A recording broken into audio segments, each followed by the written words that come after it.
The team at momAgenda sent me this self-care tracker to share with y'all as part of their February self-love campaign. This is my second year helping them with their self-love campaign. Last year, they interviewed me and asked me a couple questions about how I felt self-care was, my definition of it, how I take care of myself, and I'll go ahead and leave a link in the description to the blog post that they posted with my answers. This year, they sent me this self-care tracker notepad to review and share with you guys. I did a little video that I put up, a reel on Instagram. I'll pop that up here so you can take a peek, and I'll leave a link in the description. But basically, I think this tracker is great for someone who has some goals to better prioritize taking care of themselves. Maybe it's something that they haven't been the best at, and let's be honest, getting into a habit of routinely putting ourselves first, as far as, if we want to get into a habit of meditating or doing yoga or exercising more or just eating better or just eating period, because sometimes we skip meals if we're too busy and we neglect that. I know I have 4 kids, and every time I was in that newborn phase, it was really easy for time to just go, and you realize it's been too long since you've eaten a meal and you just get hangry. So I think a self-care tracker notepad like this is really good for someone who doesn't necessarily need a daily planner, or they want something like, maybe they have an idea that they want to journal in the morning and write down, like affirmations or gratitudes and that sort of thing, but they want something that's a little bit more focused on self-care and something that's easy to do, because let's be honest, habits are best achieved when we make it easy. And I remember when I first reached that point where I was like burnt out and stressed out and overwhelmed and knew that I needed to start taking better care of myself, that in those very beginning weeks and months, that developing that habit of, routinely doing these new things that I wasn't used to doing, it took time and it takes practice. And to have something structured like this, if I would have had something structured like this back then, I think that my journey to where I'm at now would have been sped up, no doubt, because having something like this out on your counter every morning to remind you, hey, take a couple minutes, sit down, write down a few things as far as, how did you sleep? How are you feeling right now?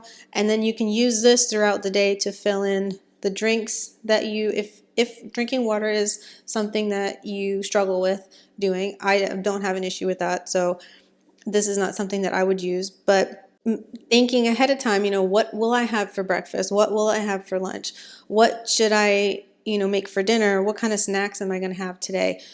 Taking a couple minutes to think in advance in the morning before the day gets started, those sorts of things, figuring out what kind of exercise you're going to do if that's what you want, and then using this space down here to just do any kind of reflections that you want to, or throughout the day you can just jot down notes. Having this space here for priorities, which I would recommend like self-care priorities. So things like your vitamins, for me, an afternoon reset, and my daily yoga practice. Those are my priorities. Those are kind of like my 3 non-negotiables.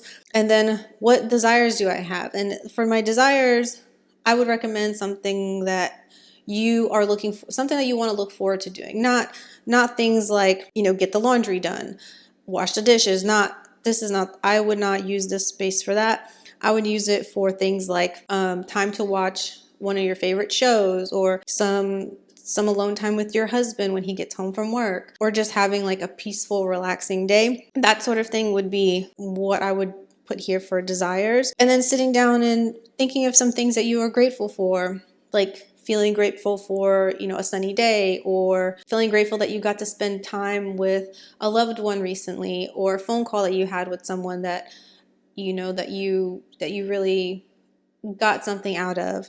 Writing, gratitudes, You don't have to necessarily write all three, but just this, I think just these three alone right here is really good for helping you develop that habit of thinking about how are you going to take care of you. And then this little box down here for goals, I would use this for maybe like house things, or if you have goals for yourself, like for example, maybe one of your goals for the year is to read a certain number of books, then maybe you can use this space here to write, like read 20 minutes or however long you want to read for, that kind of thing. If there's a project around the house that you want to do this year, maybe there's a little task that you can do to work towards that. Maybe there's some kind of research that you need to do. You can like write that down right here.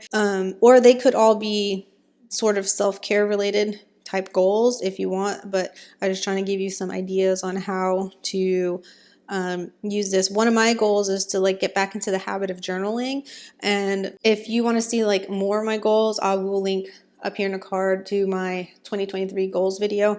But one of the goals for me is journaling, and I tried to do it in the morning and that really wasn't working too well for me, so I'm trying to see if journaling in the evening will work better for me. And so that's where I decided to like, I thought maybe that would be a good spot for it. Although that could be something that would be like a priority if I really felt like that is a priority. However, to me, priorities are more like, these are like the bare bones of the things, the self-care related things that I need in order to make sure that I am functioning properly.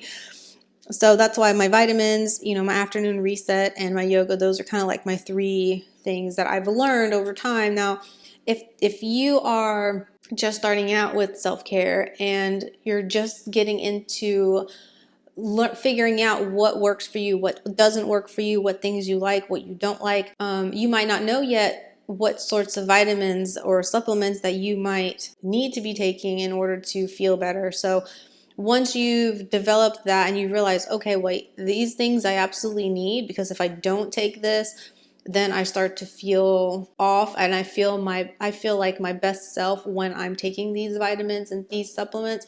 That's kind of like why I have that as a priority for me, because I've learned that there's a combination of vitamins and supplements that I have to take. If I don't take them, it throws me off. So that's how I would use this. And the paper for this is actually pretty thick. I don't know what the paper weight is, but here's where I did my writing on the reel, and I used one of these Energel. It's like a 0.7, and so this, if you know what these are, it's kind of juicy.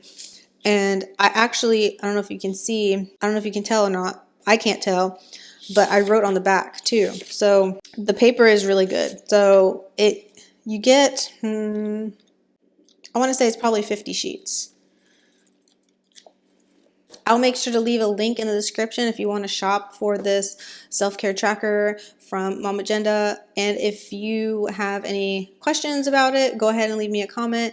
If you like this video, you want to see more videos like this where I review products related to planning or self-care and that sort of thing, make sure you give this video a thumbs up, subscribe if you aren't already, and I'll see you in the next one. Bye.